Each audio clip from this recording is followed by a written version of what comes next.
What is up, guys? Welcome back to the channel known as Azure. As always, I am your gracious host, Daniel, almost followed by as always. I was only not in 2 videos, man. Oh, but come that was just on. a joke thing. Anyways, let's go to what we're talking about today, which is Harley Quinn Season 2. I like the fact you didn't even mention your name. You mentioned our name.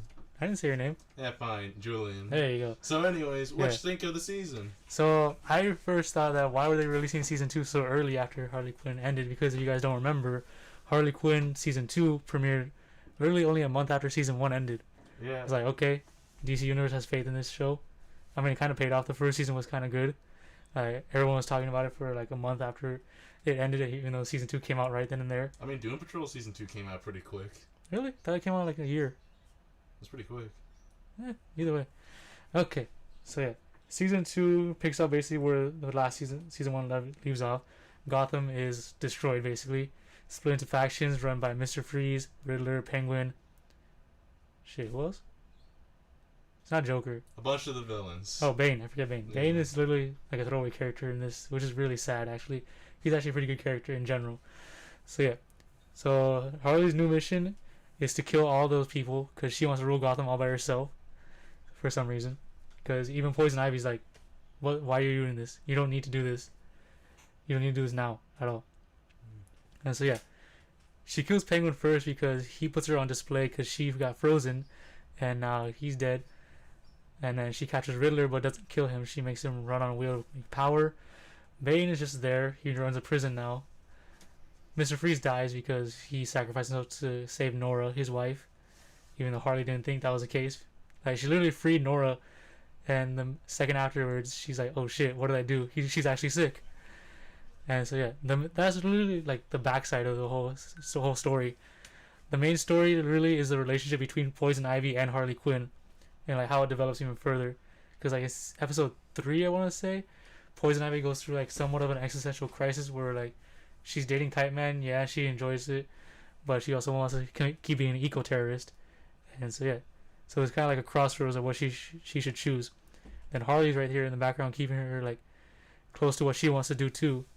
And by the end of it, they get closer together, while Poison Ivy and Harley are both killing like big corporations because they're polluting the ocean. Yeah, but how do you feel about it, right? I'm getting to that. I'm getting to it. That's why I'm getting to it.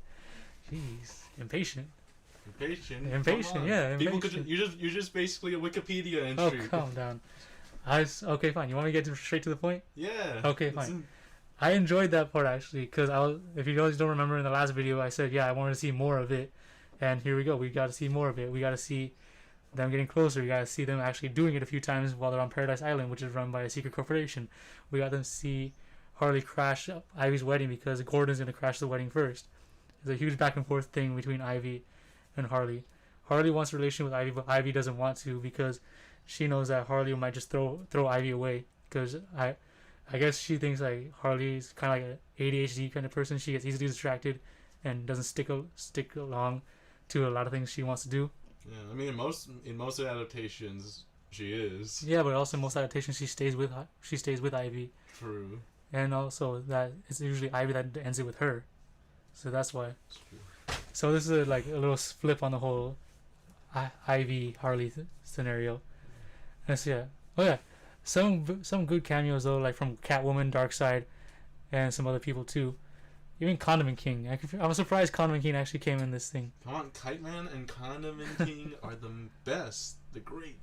You just need that rainbow guy that gave Batman had to get that rainbow suit. You mean Dr. Light? Yeah, Dr. Light. No, different Dr. Light. Not the Dr. Light that raped Sue Dibney. I'm talking about different Dr. Light. Whatever the fuck his name is. Yeah. Man, that's way too much of that in comics. Man. Yeah. That's too much of that and characters dying. That too. That was what was it? That was a funny joke that the one which he uses the cancer beam. Oh yeah, that too. Like, why would they make this? No, just like, oh man, I gotta see my kids. Mm-hmm. So yeah. Even though they're like goons that would get shot anyways, but. Mm-hmm. So yeah, another thing though that I really enjoyed was seeing the Joker normalized, because it's hinted at in the season finale where you see his hand going from pale to actually a good skin color, and like we see him actually have a family and shit. When not like a biological family, he finds like a nurse that healed him, and then they end up dating and then raise their kids together. But the one thing I do like is a big drawback is that they actually give the Joker a reason to kill now, because he states it himself. Like before, I was just killing for fun. Now I'm killing for. Now I have actually a reason. I'm in love. Like no, Yeah, that's dumb. no. You're the Joker. You're supposed to kill for fun. You're supposed to make it artsy. You're supposed to make it eccentric, and that's why you're the Joker. You don't need a reason to kill. You kill because you want to. Yeah, That's it. It's supposed to be like a reaction that sparks something, not a Exactly. process, right? Exactly. It's supposed to be like the most simplistic Mm-hmm. of story. Not like here's this reasoning for a whole season's worth that makes him become a bad guy again. Exactly. That works for Dr.Freeze, not the Joker. Yeah, that's true. So yeah, that happened. And like another thing though, what that kind of set me off was like Nora got over Freeze a little too quick. Like literally, like it took her like 2 episodes. No, not even 2 episodes. 1 episode. Not even that. It took her half an episode to get over her husband, and then she started being like, she started throwing herself at people. Yeah, that's kind of the biggest problem is how they treat Freeze in this. Yeah. Like, yeah, it's supposed to be a parody. Come on, you gotta have some respect for your Exactly. characters. Come on. Like you can't have her say like, "Oh, I don't drink," and then have her in the next shot be forced drinking and enjoying it. You can't have her say, "Oh, I'll never fall in love again," and have her have sex with like a big ass dude. The next scene too. Yeah, the fall in love part is just with Freeze, where it's like there's just some level of respect of like, Exactly. oh, that was the outcome. Well, that was a waste of 20 years of me like Doing thinking this- that story was exactly. good, even though like it's not the animated series, like Exactly, it's a different bro. universe and all, but it's still I understand you know that. Yeah, I understand they're doing a parody of it, but I mean, come on. It's like if in like what is it? It's like in Spider-Man, right? Like in one adaptation, Uncle Ben gets shot, and Spider-Man's like, "Oh, I don't give a shit," and just like be like, "Oh, fuck Exactly. Uncle Ben," right? Exactly. It's just that kind of like you had to have some respect for that Mhm. Another weird characterization would be story yeah, aspect. Yes, Yeah, yes. This is what I gotta say. all that. But yeah, another weird characterization would be how Ivy interacts with Catwoman, because she's actually in this season, and like I don't know what it is, but every time she's in the season, Ivy goes from a dom to a sub. With Catwoman. Yeah, for Catwoman. I mean, Catwoman's a dom. No, that's the thing though. Like in the actual comic books though, like she's the one that gets fucked over by Ivy and Harley for the most. Yeah, well, you already said it was reversed when it came to the To Ivy and Harley, other but yeah. stuff. So But I mean, I didn't think they'd actually take it this far, like Yeah, to have her be exactly. completely submissive. At one point, she takes Ivy's jacket, and Ivy's like, "Okay, cool, you keep it." yeah. And then like she takes her engagement ring too, and she's like, "Okay, that's fine." Like what? No, put up some fight. I mean, if you want I think I said in the first season when we talked about it, was like if you want a well-written superhero parody comedy, you just go with Venture Brothers. Like that's just the one you pick, and like this is, I mean, there are problems with this Yeah. and it's stuff like what you said, but it's not like it's not trying to be like the best. Yeah, parody. I know. It's just to have fun with it. I know And it they don't is, really but give a shit. It's like it's the Teen Titans Go hmm of Harley Quinn, but for adults. That's all this is. That's Like, true. who But I mean, gives a like fuck about it. I see what they're going with the whole parody thing, but I mean, like they lean so much into it. It's like they're like it almost makes it a non-parody of a parody. Yeah, the That's Teen why. Titans Go, where like one of the things is like they gotta go back in time to like right the wrongs, and like the Robin of the Teen Titans Go makes it so that Tim Drake has to die in the like from the Joker happening, right? I mean, Jason Todd. Yeah, Jason Todd, that's it. Mhm. Yeah, so Jason Todd like is like, oh, we gotta make Jason Todd die. And it's like that's pretty fucked up. Yeah.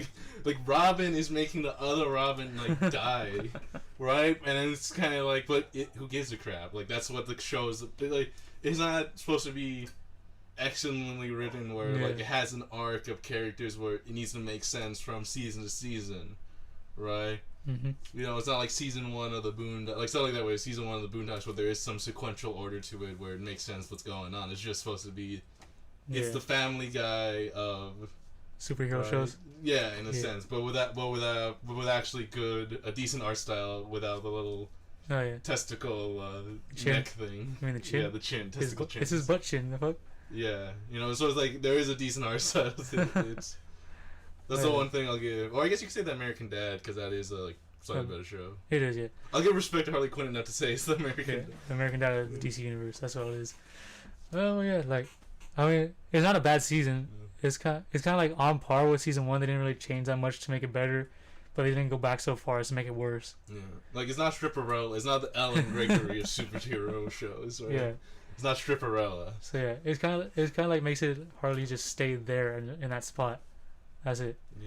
So yeah, I mean, I heard season 3 is gonna come in like a year, so at least that gives them more time for them to develop an actual story. Yeah, that's the thing. It's like it's weird that they're making like an arc if the arc doesn't matter. It's like, you may as well just Yeah. make it episodic like the old shows used to be. Exactly. Like if you want to keep, because like obviously if you're not making your characters develop, Mm-hmm. or because they just regress back, why make them develop? Or they There's make no point. I don't know. They make them develop so far, yet regress them almost back to square one. Yeah, So they have just like literally an inch of character development. That's it. It's like when what is it, Sokka in Airbender, right? It's like imagine, what is it? How he's a little bit like he doesn't care for women or whatever. Yeah. And then like so he has a development with Kyoshi and all that, and it's like oh no, I respect him a bit more. But then at the very end of the season, he's like oh fuck it, actually I don't like him anymore. Yeah. Right? It's like why did you even make it so he had those episodes? And he's just gonna go back. It's more on part where like if he said oh yeah I don't respect women, he meets Suki. He's like oh yeah I respect women as warriors, and then the series finale is that oh yeah I respect you as a soldier, but you're still a woman, so fuck off. Yeah. That's it. Or the Moon Princess, and he's like, this is. Well, actually, it's like if with Nora, right? Where it's like if he did the Moon Princess thing, and then like the very next season, in the very next episode, he's like, who cares? And he's still just trying to catch tail, right? Like he's like, don't even care. She sacrifices for herself for everyone, trying to catch tail, and it's like, I guess it didn't matter to the characters. Yeah, they just did it for nothing. Yeah. He's like, yeah, it's good that she sacrificed herself, but like, everyone what does was that do to me? Yeah. Everyone was ungrateful for the sacrifice. Oh my god. Just like Mr.Freeze's death, she was just like, who cares? Exactly. Oh man. Alright, so yeah, overall, I'd probably give it the same score I did Harley. I don't remember what that was, so I'll probably just give this one a 7 out of 10. If I didn't, then I don't know, I'll type in something saying, oops, forgot. So, watch it once. You don't really. Is it enough to watch it? Yeah, it's not. But you don't need to rewatch it. Not unless there's like really nothing on TV or anything like that. Well, if you're interested in it, you'll like it. Yeah. But it's not good enough to rewatch. I will say this though, the one good episode was just literally a Batman focused episode where they break the fourth wall in a sense, and I have people have like these haters judge the show because like SJW and stuff. Oh yeah, that episode. Yeah, honestly, with stuff like that, when it gets meta, just watch any Brave or the Bold episode with true. Batman. Those are just better, and they work a lot better within the context of the knowledge of how the community actually works. Wait. That's another thing too. They actually stopped breaking the fourth wall. Like in Harley Quinn season 1, they broke it a few times. Like, oh yeah, we have 22 minutes to do this, and everything. Like, and you see her face plants the camera. They scrapped that all completely. Like, come on, that could have been better off than this season. Maybe it's because of those. Like they were making fun of those guys, but then I guess they listened to them because I guess when the people said that it was like Deadpool, they're like, okay, we won't do it anymore. I guess so. Maybe that episode doesn't work now since they did listen to those maybe fans. Right. Yeah. Also, I don't know, when people say that stuff, it's kind of like clearly that's not always the case. Like, you have examples like the Sonic movie where they redid their design because the fans were complaining. Like, it's not people bitching for the sake of it. Sometimes there is a reason for the fans to get angry, consumers to get angry. Yeah. They're the ones buying the product, right? Sometimes you gotta please them. Exactly. Not always, you can't just always. You can't always be like a crowd pleaser and everything. You just gotta like, you gotta know the difference between okay, there's a reason, and they're just bitching just to bitch. You gotta know the difference between the Sonic redesign and Scrappy Doo. There you go. Because Scrappy Doo was obviously an example where they listened to the fans way too much. The fans then hated the guts. Yeah. And then the movie completely destroyed it because the guy, what was his name? The guy to Guardians was like, fuck Scrappy Doo. Which is, I mean, I'll get more into detail on that if we do another Scooby Doo thing, like Zombie Island or something. Yeah, that's true. At some point. Well, yeah, that's it. That's the opinions of Harley Quinn. Yep, that's gonna do it for this episode. You guys liked it, you know what to do. Any comments, you know what to do. All that other junk.